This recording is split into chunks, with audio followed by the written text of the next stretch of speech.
Welcome to 805 Focus. I'm Dr. Cindra Sinclair with Nonprofit Connect, and we will be bringing you the latest on your favorite nonprofits. So get ready to be inspired. Our special guest today is Michelle Erickson, and Michelle is Executive Director of Mother's Helpers. Welcome, Michelle. Thank you. It's great to be here. Oh, I'm so glad to have you on the show. I think my hope is that there will be a lot of people that hear about the great work of Mother's Helpers, and they're going to be surprised, and they're going to jump right in and want to help and donate and all that. So that sounds fantastic. You like that idea? That too. Yes, yeah. Let's do it. So, so let's start with maybe you could just tell us, Mother's Helpers, what are your main activities and services? Of course. Mother's Helpers brings in gently used baby goods from the community, from families that no longer need them, and we distribute them to families that do. And we do it all throughout Santa Barbara County, and our goal is to reduce the financial burden on parents and give them more time to spend nurturing their baby so that every baby can thrive and no parent has to face that journey alone. So throughout Santa Barbara County, that's a Yeah. pretty big area. It is a big area, yeah. And so do you have a lot of volunteers, or how do you get the things, or do they come pick it up? Or We do. We get a lot of things predominantly from Santa Barbara. Okay. We have a support center in Goleta off Fairview Avenue. And on Sundays from 2 to 4, that's when the community comes and drops off their baby items. So we take strollers, we take cribs, we take car seats that have at least a full year left before they expire and haven't been in an accident. We take clothes up to 5T, all the baby items. We take those in on Sundays, and our volunteers sort and store those in our support center. And then moms can apply online on our website for the things that they need. Or they also might apply through a social worker. If a social worker sees a need, they can apply on behalf of a mom.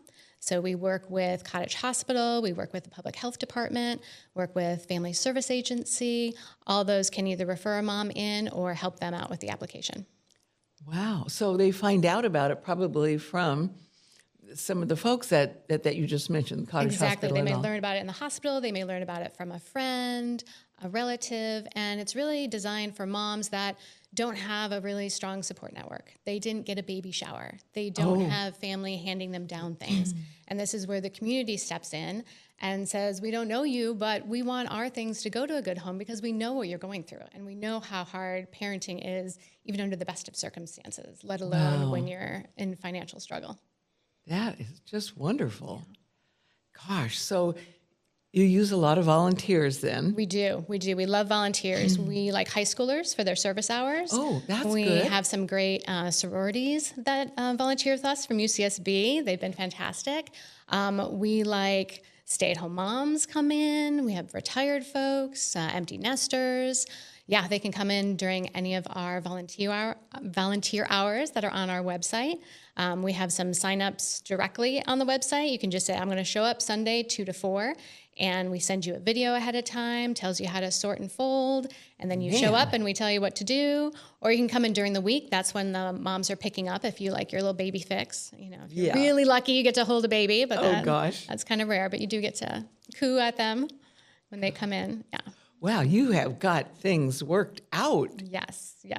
Yeah, we're serving about 74 families a month now. It used to be about 50, and now we brought on another part-time employee. So we've got 2 part-time bilingual employees. Oh, man. Yeah. So we're Isn't that great? Yeah, and it's great because we saw a real increase in demand. So our applications went up, and now our throughput has gone up as well with our 2 fantastic employees. So everybody's hearing about Mother's Helpers. Yep, everyone's hearing about it, and we're getting more donations too. So that's been wonderful. Oh, that's good. Yeah. And so you want donations of the items themselves. We want items, we want financial donations, help support salaries, help support our rent, and anything we buy supplementally for if we're out of a certain size of diapers, we'll buy those kind of thing.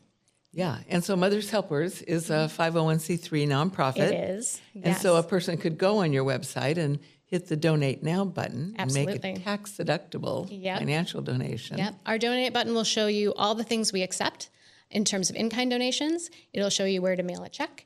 It'll have a form for you to donate online. It's got everything you need.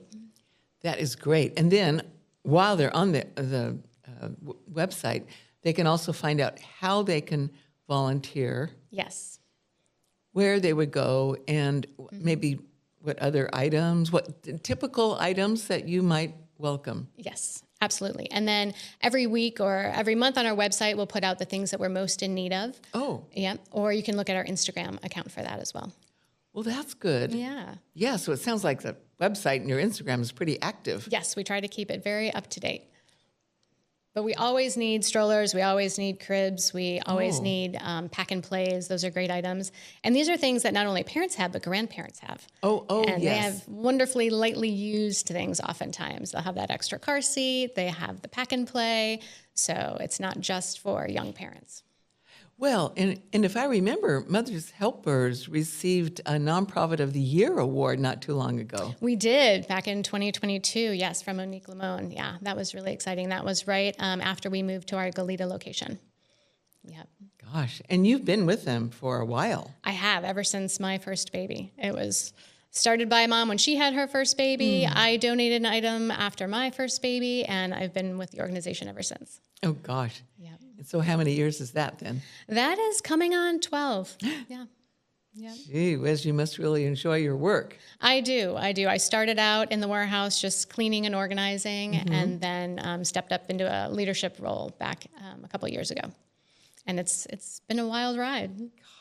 Do you think that most communities have this type of an organization? Not enough. I feel like I it's haven't something heard of that it. every community needs. Yeah. Right? It's so obvious. A lot of people have baby items to give. The kids don't wear them very long, right? 3 to 6 months sometimes. And it's just a great opportunity to keep things out of the landfill. So Yes. I feel like we could franchise. Yeah, I bet you could. Yeah. Yeah.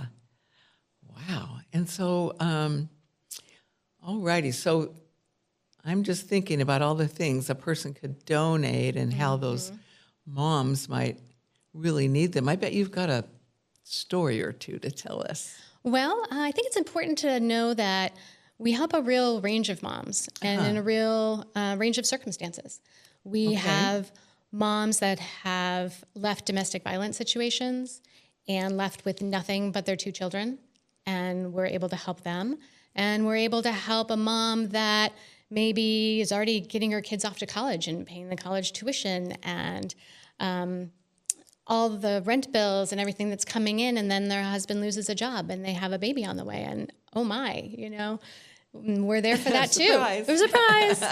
Yeah, we're there for that too, and we're there to be that reference that not all moms have. If you need support, if you need to find out where a good parenting class is, or how to care for your infant, or whatever you need, we can point you in the right direction, as well as give you the tools that you need, as just the items that are going to help make your life a little easier.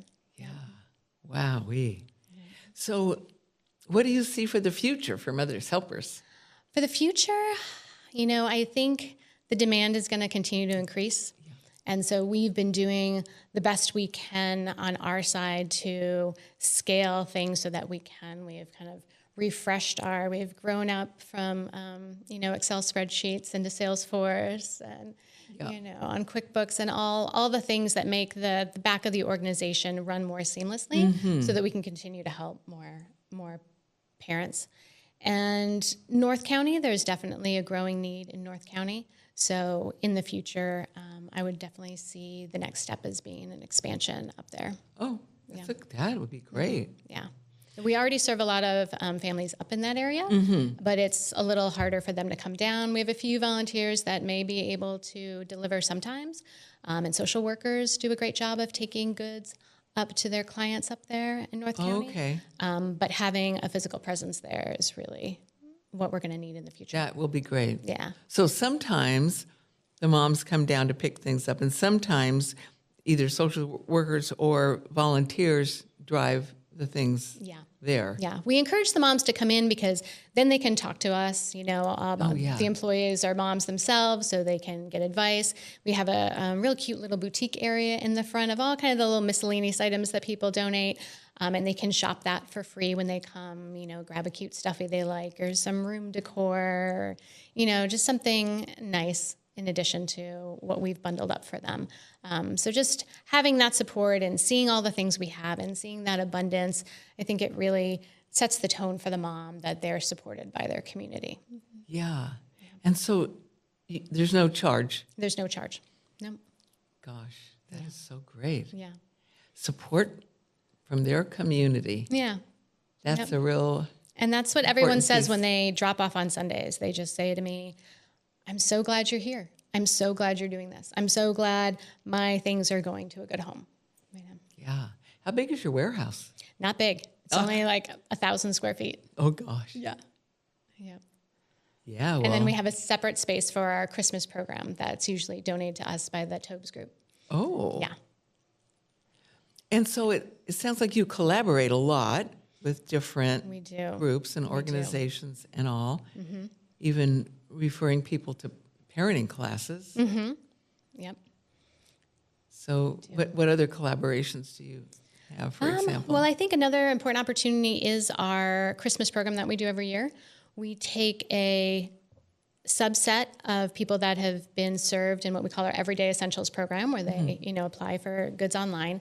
A lot of times those families will have older kids, in the 3 to 12 age range, the kind that are really, into Santa and presents and all this. And that's another stressor on a mom and a real financial stress over the holidays. And so what we do is we take someone that was served in that year. It's a 1-year only program for everybody. And then they have older kids in the family. We take those parents and we match them up with a sponsor family. And that sponsor family gets a list of all the items that the kids want for Christmas, and they shop for those items, they wrap those items, bring them to us, and then our volunteers deliver those to the families. So that's a wonderful program that the community can participate in every year as well. Great. So how would you describe sort of the qualifications? Let's say somebody's listening to this and they're thinking, gosh, I wonder if I'd qualify because I'm going to need some of that stuff. Yeah. So we serve children who are 0 to 36 months. Okay. Once they're past 36 months, they kind of have graduated from our program. So we accept up to 5T because some kids are a little bigger. And then you can apply if you have financial need, if you qualify for government assistance, like you're getting SNAP benefits or Medi-Cal. And then as long as you're 8 weeks out from your due date, because we like to give moms the opportunity to gather what they need. And then for what they haven't gathered yet, they apply to us 8 weeks before their due date, and we can get the things to them very quickly. We usually have a turnaround time of a week. We get the application, we let them know, they can schedule an appointment to come pick it up. We get it bundled for them, and they can come grab it. So it's a pretty Sounds quick like it's pretty process. efficient. Yes, it is. That is great. 8 weeks out. Okay. Yep. Well, I'm sure the moms feel a certain sense of Nesting, yes. Yeah. Just knowing that, well, pretty soon I can go pick these things up. I'm going to need them. Yep, you're going to need them. Excuse me. And so also the people who are donating, I can only imagine how good they feel. Oh my gosh. Knowing that their things are going to people that really, really, really need it. Well, we had a dad come in and he was so excited. He had multiple strollers and he had just a whole carload of things. And he was like, oh, I'm so excited about my garage right now. It was all cleaned out. I've never seen anyone so happy as him. Yeah, he was thrilled. A lot of strollers in his garage. So yes, free up space. I would say, don't keep that car seat around for the next child. It's going to expire anyway. Bring it to us. Let us use it. There'll be a new version out in 2 years anyway. So, I don't think I even knew that car seats expired. Yes, they do. Typically 7 to 10 years, depending on the type. Mm-hmm. Because they think it's going to... The plastic wears. Okay. Mm-hmm. Get too weak or something. Yeah, exactly. Yeah. There's a lot that... That's right. Don't keep it around. Everything the stains get worse over time. So yeah, get it out, keep it moving throughout the community. Yeah. this would be good for so many people to know that they can bring their things Yes. to you. But it sounds like you're going to need a bigger warehouse. I know. Yeah. That might be coming. We'll see. We try to get it out as fast as we get it in. So that's good. That's the trick. Yeah. That's a good strategy. Yes. And the nicer the things are, no stains, make sure it's all washed before you bring it in. Oh, okay. Then that makes our job a lot easier. Yeah. Yeah. Gosh. So what else would you like our audience to know about Mother's Helpers? What would I like? I think just that we want to be really rooted in this community. And so we love partnerships. We love partnership opportunities. We love volunteers of all types. Corporate matching programs are great. We have corporations, have employees come in for their volunteer day, like Deckers comes in for their AOK days. If you want to serve your community, Mother's Helpers is here. We're also looking for board members. I feel like this is an area that people don't really think about in terms of serving. They might think you have to be really rich or you have to be retired, and none of those are true for Mother's Helpers. You just need to be willing, and you need to come and just support the organization and lend your time and talent to it, and we'd love to have you. That sounds great. Yeah. Care about the mission. Yes, exactly. I don't think people realize what an important role a board member is to sustaining a nonprofit. Yes. Right? Like it's a community thing, and it requires board oversight and that Yeah. to It keep sounds like going. you have a really good board. Yes, we have a wonderful board. But they've been with us for a long time, and some of them are ready to just, be advisors now. Yeah. We'd welcome new people to take the mantle on. Yeah. Good. Yeah. I'll bet you'll get some new board members as a result of I people hope so. listening to this It's a good interview. leadership. It's a good leadership opportunity. People should try it. Yeah. Gosh, well, thank you so much for You're welcome. your vision, your work in our community. We really appreciate that. And I'm so glad that you came on our show to tell us about it. Thank you so much for the opportunity. I really appreciate it. And thanks for joining us on 805 Focus, and we'll see you next time.